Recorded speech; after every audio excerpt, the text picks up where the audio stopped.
복된 소식 아름다운 소리 AM 1590kHz 시카고 기독교 방송입니다.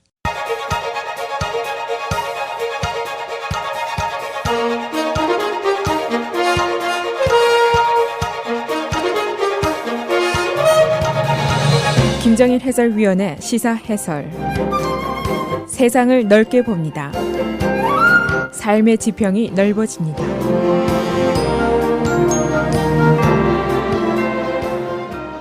시사 해설입니다. 트럼프 대통령이 어제 결국 파리 기후 협약에서 탈퇴하겠다고 선언을 했습니다. 로즈 가든 연설에서 트럼프 대통령은 나는 피츠버그의 시민을 대표하는 사람이지 파리를 대표하지 않는다라고 말을 했습니다. 다시 말하면 American Force 정책을 구체화하는 것이다.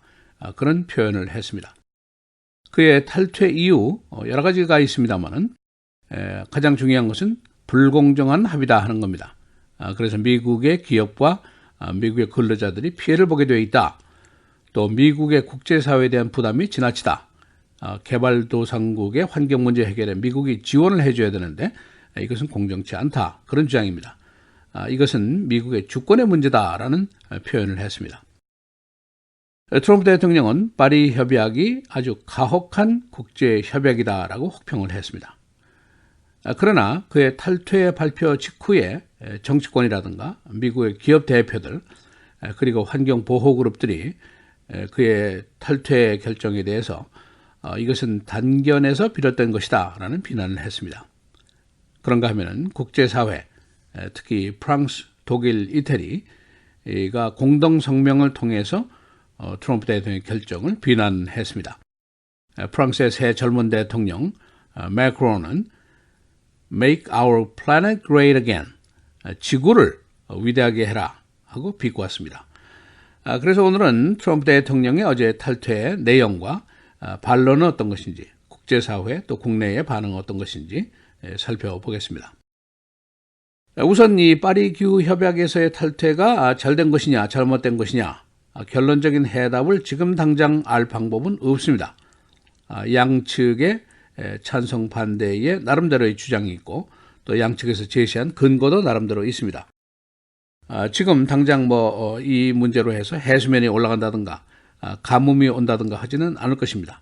또 잡이 줄게 된다든가 늘어나지도 않습니다. 또 경제 성장이 빨리 되느냐 느려지느냐 이것도 확실하게 나타날 수가 없습니다. 한 가지 확실한 것은 트럼프 대통령의 고립주의적인 국제정책이 계속되고 있다. 이것은 확신합니다. 파리 협약 탈퇴 이전에 네이토에게 훈계를 했고 TPP에서 탈퇴를 했고 미국의 지원금, 외국 지원금도 중단이 됐습니다. 이런 일련의 조치들이 미국의 2차 대전 이후에 세계 리더로서의 위상에 지장이 없겠는가 그런 우려가 계속되고 있습니다. 물론 당장 유럽이 부패하고 비민주적인 러시아와 가까워진다든가 아니면은 아시아나 개발도상국들이 중국에게 동맹을 요구한다든가 이런 일을 예상하기는 어렵습니다. 그러나 중국이 지금 아프리카, 아시아, 유럽의 인프라스트럭처, 기반시설 조성을 위해서 1조 달러를 거금을 투자하기로 결정을 했습니다. 그런가 하면 러시아는 크라이미아 침공 이후에 시리아에 들어가서 지금 군사작전을 벌이고 있고 중동 지역 또 유럽 지역에서의 세 강화를 계속해서 꾀하고 있습니다. 어제 한 국제문제 전문가는 트럼프 대통령의 파리 협약 탈퇴가 중국에게 가장 큰 전략적인 선물이 될 것이다. 그런 분석을 했습니다. 중국은 교육이라든가 환경, 재정, 기관시설 세계 곳곳에서 영향력 행사를 위해서 아주 굉장한 시도를 하고 있습니다. 이 파리 기후 협약 탈퇴는 대통령의 결정사항입니다. 단지 이 탈퇴 자체에 약 4년 정도의 시간이 소요될 것으로 예상이 되고 있습니다. 그래서 어쩌면은 이 협약 탈퇴는 차기 대통령의 몫이 될 수도 있다. 그런 예상이 나오고 있습니다. 다시 말하면은 차기 대통령 선거 시에 중요한 이슈가 될 수도 있다. 그런 예상입니다. 이 파리 협약에 대한 찬반 양론을 다시 한번 아주 간략하게 요약을 하면 이렇습니다. 탈퇴를 주장하는 측의 견해입니다. 첫째, 미국이 왜 국제사회에 부담을 모두 져야 되느냐? 개발도상국에 대한 지원금을 줄 수 없다. 그런 얘기고. 둘째는 우리 석탄 산업, 우리 기업, 우리 근로자들이 피해를 본다. 고용이 줄게 되고 기업 부담이 늘어나게 된다. 그런 얘기입니다. 또 한 가지, 경제 성장에 지장을 초래할 것이다. 소비가 줄게 될 것이고 근로자 부담이 올라가게 될 것이다. 또 배기가스에 대한 환경 피해 자체에 그 근거가 희박하다. 그런 반론도 펴고 있습니다. 또 모든 그 조약 자체가 페어하지 않다. 중국이 예를 들어서 2030년부터나 석탄 소비를 줄이기 시작하도록 협정이 되어 있는데 지금부터 13년 이후의 일인데 그러면 우리만 피해를 보라는 얘기냐? 이런 그 주장을 펴고 있습니다. 반대로 탈퇴에 반대를 주장하는 측의 견해입니다. 첫째, 국제사회 190여 개국이 서명한 국제적인 합의사항인데 미국이 여기서 빠지면서 미국이 리더십을 주장할 수 있겠는가? 그런 의문입니다. 또 한 가지, 대체 에너지, 클린 에너지 산업이 앞으로 2030년까지 약 6조 달러 규모의 시장이 되게 됩니다.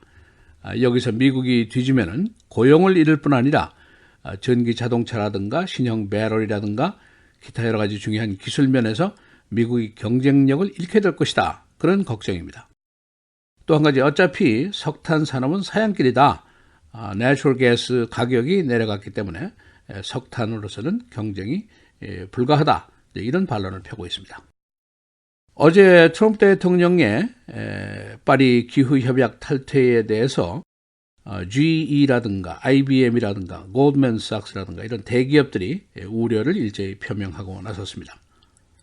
트럼프 대통령이 어제 연설에서 나는 피츠버그를 대표한다라고 말을 했습니다마는 정작 피츠버그 시의 시장인 빌 페두토가 우리는 파리 협약의 가이드라인을 따라갈 것이다.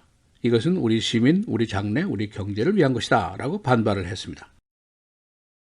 트럼프 대통령이 어제 영국, 프랑스, 독일, 카나다 등의 이 조치 직전에 전화 통화를 했다라고 화이트하우스가 발표를 했습니다. 그러나 탈퇴 발표 불과 몇 분 후에 프랑스, 독일, 이태리가 공동 성명을 냈는데 파리 협약은 되돌릴 수도 없는 것이고 재협상도 가능하지 않다라고 단언을 했습니다. 그러나 공화당 총무인 미치 맥코넬 상원의원은 트럼프 대통령에게 박수를 보낸다. 그가 오바마 대통령의 국내 에너지 시장에 대한 공격에 대해서 중대한 조치를 했다라고 칭찬을 했습니다. 또 그 밖에 다른 공화당 의원들, 주로 석탄 산업을 대표하는 주의 상원의원들이 트럼프 대통령의 조치에 환영을 표시했습니다. 일반 국민들의 생각은 어떤가? 갤럽 조사를 해보니까 미국 국민의 3분의 2가 환경 변화에 대해서 우려를 하고 있습니다. 그리고 70%가 이 기후 협약에 그냥 머무르기를 원하고 있습니다. 그중에 절반이 트럼프 대통령에 대한 지지자들입니다. 그런가 하면 뉴욕주, 캘리포니아주가 21세기 중반까지는 100% 새 에너지를 사용하는 법안을 통과를 시켰습니다. 그리고 엑슨모빌은 주주총회에서 기후변화에 대한 영향을 계속 조사하도록 하는 안건을 통과를 시켰습니다. 시사해설 김정일입니다.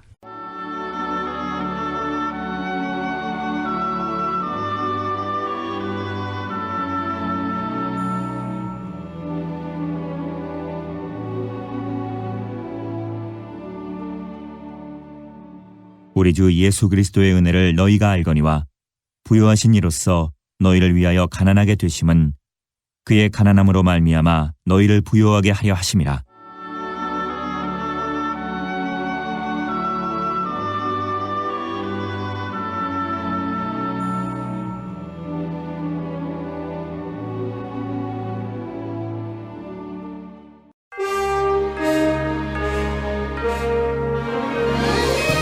헤드라인 뉴스입니다.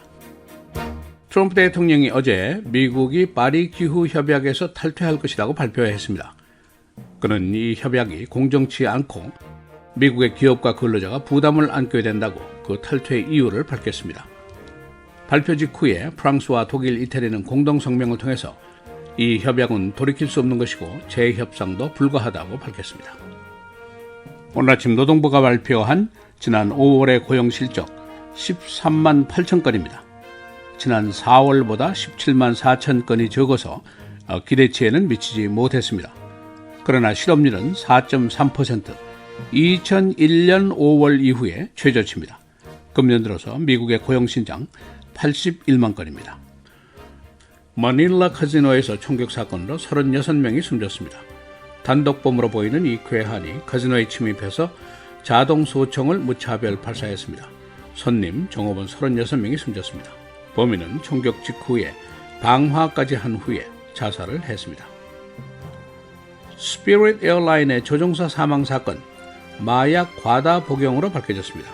36살 난 이 파일럿, 지난 3월 16일 사우스 오하이오 자택에서 사망했는데 부검 결과 그가 마약 중독자였던 것으로 나타났습니다. 그는 지난 9년 동안 조종사로 근무해왔습니다. 오늘이 내셔널 도넛 데이입니다. 일부 점포에서는 프리 도넛을 제공합니다.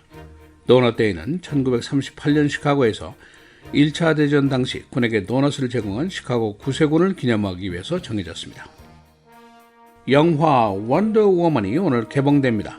이 영화가 금년 봄 시즌에 영화가 부진을 해소하기 위한 작품으로 기대되고 있습니다. 원더우먼은 좋은 영화평을 받았습니다. 최저임금 인상이 한 발짝 더 다가섰습니다. 어제 일리노이 주 상원이 $15 인상안을 통과시켰습니다. 하원은 이미 통과시켰습니다. 거버너가 서명을 할 경우에 내년 1월 1일부터 시간당 최저임금이 $9로 인상됩니다. 시카고 시내의 전화요금이 올라갑니다. 911 비상전화 현대화를 위한 기금 충당 때문입니다. 주의회는 월 $1 10센트의 인상안을 통과시켰습니다. 총 예상 세수는 $270만. AT&T의 기존 랜드라인 120만 회선이 철거됩니다. AT&T는 새 기술 도입을 위해서 현재 라인을 철거하고 와이어리스 인터넷 라인으로 대체할 계획입니다. 주의회는 이 계획을 허가했고 FCC의 인준을 기다리고 있습니다. 날씨입니다. 오늘 맑고 83도, 토요일 내일 대체로 흐리고 한때 비가 오겠습니다. 86도, 주일 월요일 화요일 계속해서 맑습니다. 주일의 최고 86도, 월요일 65도, 화요일은 68도입니다.